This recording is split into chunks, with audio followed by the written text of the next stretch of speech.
नमस्कार साथियों, आपका हमारे यूट्यूब चैनल पर स्वागत है। साथियों, आज हम दिल्ली सल्तनत के साथ राजस्थान की जो प्रमुख रियासतें हैं उनके टॉपिकों के बारे में चर्चा करेंगे। और देखिए, ये video specially RPSC first year history वाला जो फर्स्ट पेपर है उसके लिए बनाया जा रहा है। तो जो भी इम्पोर्टेंट तथ्य हैं उन सभी इम्पोर्टेंट तथ्यों को हमने शामिल किया है। तो आप निश्चित रूप से निश्चिंत रहें कि जो भी आपके हिस्ट्री से संबंधित जितने भी इम्पोर्टेंट तथ्य हैं उन सभी को शामिल करके आपको बताया जा रहा है। देखिए, आज हम बात करें, टॉपिक का नाम है दिल्ली सल्तनत के साथ मेवाड़, रणथंभौर और जालौर के कैसे संबंध थे। दिल्ली सल्तनत यानी कि जिस समय भारत की केंद्रीय सत्ता में सुल्तानों का शासन था, उस समय राजस्थान की जो प्रमुख रियासतें थीं, वो प्रमुख रियासतें मेवाड़, रणथंभौर और जालौर, उनके किस तरह से संबंध थे, इस बारे में आज हम चर्चा करेंगे। तो सबसे पहले हम बात करते हैं मेवाड़ रियासत के बारे में। सबसे पहले किसके बारे में बात करते हैं? मेवाड़ रियासत के बारे में बात करते हैं। देखिए, मैं आपको समझाना चाहूँ कि हम केवल उन्हीं राजाओं का जिक्र करेंगे जिनका दिल्ली सल्तनत से कुछ न कुछ संबंध रहा है। उनके बारे में पूरा डिटेल नहीं पढ़ेंगे कि इनके पिता कौन थे, इन्होंने क्या राजस्थान के लिए क्या किया, अपने राज्य के लिए क्या किया। चूँकि टॉपिक साफ साफ आपके सिलेबस में दिया हुआ है, दिल्ली सल्तनत के साथ संबंध। इसका मतलब ये है कि हमें केवल उन्हीं बातों को पढ़ना है जो दिल्ली सल्तनत के साथ संबंध को दर्शाती है। तो सबसे पहले राजा हैं जैत सिंह, जैत्र सिंह। इन्हें जैत सिंह भी कहते हैं और जैत्र सिंह भी कहते हैं। इनका नाम दोनों तरह से मिलता है, जैत सिंह व जैत्र सिंह। तो जैत सिंह ने जैत सिंह के समय इल्तुतमिश का नागदा पर आक्रमण हुआ, तो इन्होंने नागदा छोड़कर अपनी राजधानी चित्तौड़ को बनाया। नागदा छोड़कर क्या बनाया? चित्तौड़ को बनाया। जैत सिंह और इल्तुतमिश के मध्य भूताला का युद्ध हुआ राजसमंद में 1227 में। मोस्ट इम्पोर्टेंट है, जैत्र सिंह और इल्तुतमिश के मध्य भूताला का युद्ध होता है 1227 ईस्वी में, जिसमें जैत्र सिंह विजयी हुए और इल्तुतमिश को इन्होंने क्या कर दिया? पराजित कर दिया। तो ये अपने आप में एक बहुत बड़ी बात थी कि राजस्थान की एक रियासत का राजा केंद्रीय सत्ता के सुल्तान को हराता है, तो अपने आप में गर्व करने वाली बात थी। और इसी जैत्र सिंह के समय पर 1248 में सुल्तान नासिरुद्दीन महमूद का मेवाड़ पर असफल आक्रमण हुआ। यानी मेवाड़ पर इन्होंने आक्रमण किया, लेकिन इसमें वो क्या हो गए? पराजित हो गए। तो मेवाड़ से जो दिल्ली सल्तनत से संबंधित जो राजा हैं, वो पहले राजा है जैत सिंह। और जैत सिंह के समय पर इल्तुतमिश का नागदा पर आक्रमण हुआ था, तो जैत सिंह ने नागदा छोड़कर अपनी राजधानी चित्तौड़ बना ली। फिर जैत सिंह व इल्तुतमिश के मध्य भूताला का युद्ध होता है, राजसमंद में है भूताला 1227 में, ये याद रखेंगे आप, जिसमें इल्तुतमिश पराजित होता है और जैत्र सिंह क्या होता है? विजयी होता है। 1248 में सुल्तान नासिरुद्दीन महमूद का मेवाड़ पर क्या होता है? असफल आक्रमण होता है। चलिए दोस्तों, अब हम आगे बात करते हैं। आगे वाले जो राजा हैं, उसके बाद जैत सिंह के बाद राजा हुए तेज सिंह।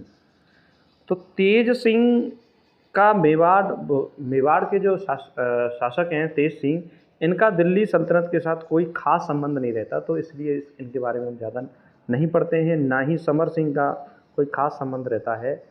तो जैत सिंह के बाद राजा हुए तेज सिंह, तेज सिंह के बाद राजा होते हैं समर सिंह, और समर सिंह के बाद राजा होते हैं रतन सिंह। देखिए, इनका दिल्ली सल्तनत के साथ क्या संबंध है, इसके बारे में यदि हम बात करें तो रतन सिंह के समय पर 1303 में, रतन सिंह के समय पर 1303 में अलाउद्दीन खिलजी का आक्रमण होता है चित्तौड़ पर, जिसमें अलाउद्दीन खिलजी, देखिए इसके ऊपर एक फिल्म भी बन चुकी है पद्मावत, उसमें साफ साफ बताया गया है कि अलाउद्दीन चित्तौड़ पर आक्रमण करता है और उस आक्रमण में अलाउद्दीन छल के द्वारा और रतन सिंह के जो अपने लोग थे उन्होंने विश्वासघात किया। तो उसका परिणाम यह हुआ कि रतन सिंह की मृत्यु हो जाती है और उनके सेनापति गोरा व बादल की मृत्यु हो जाती है, और रानी पद्मिनी ने जौहर कर लिया। और रानी पद्मिनी के साथ 1600 स्त्रियों ने भी अग्निकुंड में अपने आप को झोंक दिया। तो 1600 स्त्रियां और रानी पद्मिनी ने क्या किया था? जौहर किया था। चित्तौड़ का यह जौहर चित्तौड़ का प्रथम और राजस्थान का दूसरा साका कहलाता है। तो ये प्रश्न पूछा जाता है कि राजस्थान का दूसरा साका कौन सा है? चित्तौड़ का साका। कब हुआ? जब 1303 में अलाउद्दीन खिलजी ने चित्तौड़ पर क्या किया था? आक्रमण किया था। तो उस समय राजस्थान का दूसरा साका होता है और वह साका चित्तौड़ के साका के नाम से प्रसिद्ध है। अलाउद्दीन खिलजी ने, मोस्ट इम्पोर्टेंट है जो परीक्षा में पूछा जाता है, कि इस विजय के बाद चित्तौड़ का नाम खिजराबाद रख दिया। क्या रख दिया? खिजराबाद रख दिया। और इस बात की जानकारी हमें एक अमीर खुसरो इतिहासकार हैं, उन्होंने एक पुस्तक लिखी थी, खजाइन उल फतूह या तारीख ए अलाई में वर्णन है। उस पुस्तक का नाम क्या है? खजाइन उल फतूह या तारीख ए अलाई, जो अलाउद्दीन खिलजी के ऊपर लिखी गई है। अलाउद्दीन खिलजी के समय का इतिहास बताती है। और अमीर खुसरो अलाउद्दीन खिलजी के दरबार में एक इतिहासकार थे, तो इन्होंने पुस्तक लिखी है और इन्होंने ही बताया कि भाई चित्तौड़ का जो प्रथम साका है वो कब हुआ था, और चित्तौड़ का नाम खिजराबाद रख दिया गया। क्या नाम रख दिया? खिजराबाद। तो ये पूछा जाता है कि चित्तौड़ का नाम खिजराबाद रखा गया था। तो इस तरह से याद रखते हैं कि इसका नाम क्या रखा गया होगा अलाउद्दीन खिलजी ने। तो चित्तौड़ से मतलब चीता खिंच गया, चीता खिंच गया। तो चित्तौड़ से हो जाएगा वो चीता से हो जाएगा चित्तौड़, और खिंच गया मतलब खिजराबाद उन्होंने नाम रखा। चलिए दोस्तों, अब हम आगे बात करते हैं अगले जो राजा हैं, अगले राजा जिनका नाम है राणा हम्मीर। राणा हम्मीर। देखिए, राणा हम्मीर ने सिसोदिया वंश की क्या की? स्थापना की। और राणा हम्मीर को मेवाड़ का उद्धारक कहा जाता है। इससे पहले जो भी चित्तौड़ के राजा हैं वो सिसोदिया वंश के राजा नहीं हैं, वो दूसरे वंश के राजा हैं। तो इन्होंने, राणा हम्मीर ने सिसोदिया वंश की स्थापना की है। इन्हें मेवाड़ का उद्धारक कहा जाता है। और इन्होंने अलाउद्दीन खिलजी के बाद जो शासक हुए उनसे चित्तौड़ को पुनः छीन लिया, और इन्होंने अपनी उपाधि जो धारण की वो धारण की विषम घाटी पचानन। और इस बात की जानकारी हमें किससे मिलती है? कुंभलगढ़ प्रशस्ति से हमें इस बात की जानकारी मिलती है कि राणा हम्मीर ने विषम घाटी पचानन की क्या की थी? उपाधि धारण की थी।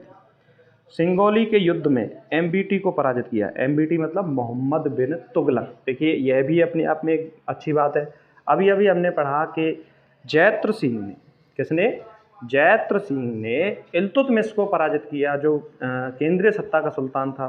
ठीक उसी तरह राणा हम्मीर ने अपने अच्छे शौर्य का प्रदर्शन करते हुए केंद्रीय सत्ता में मोहम्मद बिन तुगलक जो सुल्तान था उसको पराजित किया। और राणा हम्मीर ने सिंगोली के युद्ध के बाद चित्तौड़ में अन्नपूर्णा माता का मंदिर बनवाया। तो ये प्रश्न भी पूछा जाता है राजस्थान की परीक्षाओं में कि चित्तौड़ में अन्नपूर्णा माता का मंदिर किसने बनवाया? तो चित्तौड़ में अन्नपूर्णा माता का मंदिर राणा हम्मीर ने बनवाया। उसके बाद राजा बनते हैं राणा क्षेत्र सिंह, जिन्हें खेता भी कहा जाता है, दूसरा नाम इनका खेता भी है। तो इनका जो सल्तनत काल की जो रियासतें थीं उनसे कोई विशेष संबंध नहीं था, इसीलिए इनके बारे में हम कुछ विशेष नहीं पढ़ेंगे, क्योंकि टॉपिक से रिलेटेड ही हमें क्या करनी है? पढ़ाई करनी है। आगे हम बात करें राणा लाखा या राणा लक्ष्य सिंह। देखिए, राणा लाखा मारवाड़ के रावचूड़ा और रणमल की बहन हंसाबाई से वृद्धावस्था में विवाह होता है। मारवाड़ के रावचूड़ा व रणमल की बहन हंसाबाई से वृद्धावस्था में विवाह होता है। और इनका जो पुत्र है राणा लाखा, वो राणा लाखा का पुत्र रावचुंडा मेवाड़ या राजस्थान का भीष्म पितामह कहा जाता है। जिस तरह से भीष्म पिता ने आजीवन जो महाभारत काल में राज्य की रक्षा करने का वचन लिया था और विवाह न करने का वचन लिया था, ठीक उसी तरह से रावचुंडा ने, याद रखिए आप, उसने चुंडा ने आजीवन विवाह नहीं किया और मेवाड़ राज्य की रक्षा का क्या लिया था? प्रण लिया था। इसीलिए रावचुंडा को मेवाड़ या राजस्थान का भीष्म पितामह कहा जाता है। फिर उसके बाद राजा बनते हैं महाराणा मोकल। मोकल का दिल्ली सल्तनत से कोई विशेष इस तरह का कोई क्रियाकलाप या इंटरेक्शन नहीं होता है, तो इनके बारे में भी हम नहीं पढ़ते हैं। और उसके बाद जो राजा हुए हैं वह हैं महाराणा कुंभा। देखिए, महाराणा कुंभा ने सारंगपुर के युद्ध लड़ा 1437 में, जिसमें मालवा के सुल्तान महमूद खिलजी को पराजित किया था। सारंगपुर के युद्ध में। और इसी सारंगपुर की युद्ध की विजय के बाद 9 मंजिला कीर्ति स्तंभ बनाया, जिसे वर्तमान में विजय स्तंभ कहा जाता है। ये कई बार प्रश्न पूछा जा चुका है कि विजय स्तंभ का निर्माण किसने करवाया था। महाराणा कुंभा ने करवाया था। और ये कितने मंजिला है, 9 मंजिला है। और इसे हिंदू देवी देवताओं की मूर्तियों का क्या कहा जाता है, अजायब घर कहा जाता है। और यह 9 मंजिला कीर्ति स्तंभ को ही नाम दिया गया है विजय स्तंभ, जो सारंगपुर के युद्ध के बाद महाराणा कुंभा ने बनवाया 1437 में। और किसको हराया था, मालवा के सुल्तान महमूद खिलजी को हराया था। तो दोस्तों हम दिल्ली सल्तनत और मेवाड़ और संबंधों में आगे हम बात करें तो महाराणा कुंभा के पुत्र उदा ने, महाराणा कुंभा के पुत्र उदा ने कुंभा की क्या कर दी, हत्या कर दी। और इसे उदा को क्या कहा जाता है, मेवाड़ का पितृहंता कहा जाता है, या मेवाड़ का प्रथम पितृहंता भी कह सकते हो इसको। तो महाराणा कुंभा की जो हत्या है इनके पुत्र उदा ने की, और इसीलिए उदा को मेवाड़ का क्या कहा जाता है, पितृहंता कहा जाता है। फिर अगले जो राजा हुए वो हुए महाराणा रायमल। रायमल के 3 पुत्र थे, एक पृथ्वीराज सिसोदिया, दूसरा राणा सांगा और तीसरा जयमल। देखिए पृथ्वीराज सिसोदिया और पृथ्वीराज सिसोदिया और राणा सांगा दोनों ही क्या है, ये सगे भाई थे। तो पृथ्वीराज सिसोदिया को, ये तीनों सगे भाई थे, पृथ्वीराज सिसोदिया को उड़ना राजकुमार कहा जाता है। इन तीनों भाइयों में उत्तराधिकार के लिए मतभेद पैदा हुए और अंत में राणा सांगा इसमें क्या होते हैं, विजयी होते हैं। पृथ्वीराज सिसोदिया बहुत तेज़ दौड़ते थे, घुड़सवारी भी बहुत अच्छी करते थे, इसीलिए इनका नाम उड़ना राजकुमार है। ये पृथ्वीराज चौहान नहीं है, ये मेवाड़ रियासत से संबंधित है। पृथ्वीराज चौहान अजमेर रियासत से संबंधित हैं। अजमेर की जो रियासत थी उनके राजा थे पृथ्वीराज चौहान, और उनका समय में मतलब गौरी ने उनको क्या किया था, दूसरे युद्ध में पराजित किया था, तराइन के दूसरे युद्ध में। और तराइन का पहला युद्ध जो हुआ 1191 में, उसमें पृथ्वीराज चौहान ने मोहम्मद गौरी को पराजित किया, और तराइन के दूसरे युद्ध में मोहम्मद गौरी ने पृथ्वीराज चौहान को पराजित किया था। लेकिन वो ये पृथ्वीराज चौहान नहीं है, यह पृथ्वीराज सिसोदिया हैं, जिनका नाम उड़ना राजकुमार है। इतिहास में इन्हें उड़ना राजकुमार के नाम से जाना जाता है। तो इनमें जो तीसरे भाई हैं राणा सांगा, इनका अपने आप में एक बहुत बड़ा इतिहास है। तो हम केवल वही चीज़ें पढ़ेंगे जो दिल्ली सल्तनत से रिलेटेड है। तो राणा सांगा शासक बने 24 मई 1509 को, और इन्होंने इब्राहिम लोधी के साथ खातौली का युद्ध किया 1517 में। और खातौली कहाँ पर है, कोटा में है। और राणा सांगा ने खातौली कोटा में इब्राहिम लोधी को क्या कर दिया, हरा दिया। देखिए जयद्रथ सिंह ने किसको हराया, जयद्रथ सिंह ने इल्तुतमिश को हराया। जय सिंह ने किसको हराया था, इल्तुतमिश को हराया था। ठीक है, तो ऐसे ही राणा सांगा ने किसको हराया, इब्राहिम लोधी को हराया था। फिर इन्होंने इब्राहिम लोधी के साथ दोबारा युद्ध किया धौलपुर में 1518 में, बाड़ी का युद्ध धौलपुर में, और इसमें इब्राहिम लोधी को राणा सांगा ने क्या कर दिया था, हरा दिया था। तो राणा सांगा ने इब्राहिम लोधी को 2 बार हराया, पहले खातौली के युद्ध में 1517 में, खातौली कहाँ पर है, कोटा में। दूसरा बाड़ी का युद्ध धौलपुर 1518 में। और 2 युद्धों में हराने के बाद राणा सांगा की जो कीर्ति है, प्रशंसा है, वो चारों ओर क्या हो गई थी, फैल गई थी। तो मेवाड़ रियासतों के जितने भी राजा थे, उन राजाओं का दिल्ली सल्तनत के साथ जो भी संबंध है उसके बारे में हमने पढ़ा। अब हम पढ़ते हैं दोस्तों रणथंभौर रियासत का दिल्ली सल्तनत के साथ क्या संबंध रहा है, इसके बारे में अब हम अध्ययन करेंगे। तो देखिए रणथंभौर रियासत के एक राजा हैं हम्बीर देव चौहान। क्या राजा हैं, हम्बीर देव चौहान। हम्बीर देव चौहान 1291-92 में जलालुद्दीन खिलजी का 2 बार असफल आक्रमण होता है। यानी जलालुद्दीन खिलजी वास्तव में रणथंभौर के किले को जीतना चाहता था, लेकिन 1291 में आक्रमण करता है तो भी असफल हो जाता है। फिर 1292 में जब आक्रमण करता है तो उसमें भी असफल हो जाता है। तो असफलता होने के बाद वो अपनी असफलता को छुपाने के लिए एक कथन बोलता है, और वह कथन है कि ऐसे 10 दुर्गों को मैं मुसलमान के एक बाल के बराबर भी नहीं समझता। देखिए कितनी बड़ी बेवकूफ़ी है, खुद तो जीत नहीं पाया, लेकिन फिर भी ऐसा कह रहा है कि ऐसे 10 दुर्गों को मैं मुसलमान के बाल के बराबर भी नहीं समझता। यानी एक तिरस्कार कर रहा है कि भाई हमें ऐसे दुर्गों की कोई भी आवश्यकता नहीं है। आगे हम बात करें 1301 में अलाउद्दीन खिलजी का रणथंभौर पर आक्रमण होता है, मोस्ट इम्पोर्टेंट है, जिसमें अलाउद्दीन खिलजी विजयी होता है। यहाँ भी देखिए विजय होने का कारण है विश्वासघात। जिस तरह से राणा रतन सिंह के साथ विश्वासघात किया गया था, उसी तरीके से जो हम्बीरदेव चौहान है उनके साथ भी क्या किया गया था, विश्वासघात किया था। 1301 में अलाउद्दीन खिलजी रणथंभौर पर अधिकार कर लेता है और यहाँ राजस्थान का पहला साका होता है 11 जुलाई 1301 को। कब होता है? 11 जुलाई 1301 को राजस्थान का प्रथम साका होता है। 1303 में चित्तौड़ में साका होता है, ठीक, वो राजस्थान का दूसरा साका है। महिलाओं ने जल जौहर किया और चित्तौड़ में अग्निकुंड में महिलाओं ने अपने आप को समर्पित किया था। और हम्बीर जो राणा हम्बीर हैं, हम्बीरदेव चौहान हैं, हम्बीरदेव चौहान की पत्नी रानी रंग देवी के नेतृत्व में जितनी भी महिलाएं थीं उन्होंने जल जौहर किया था।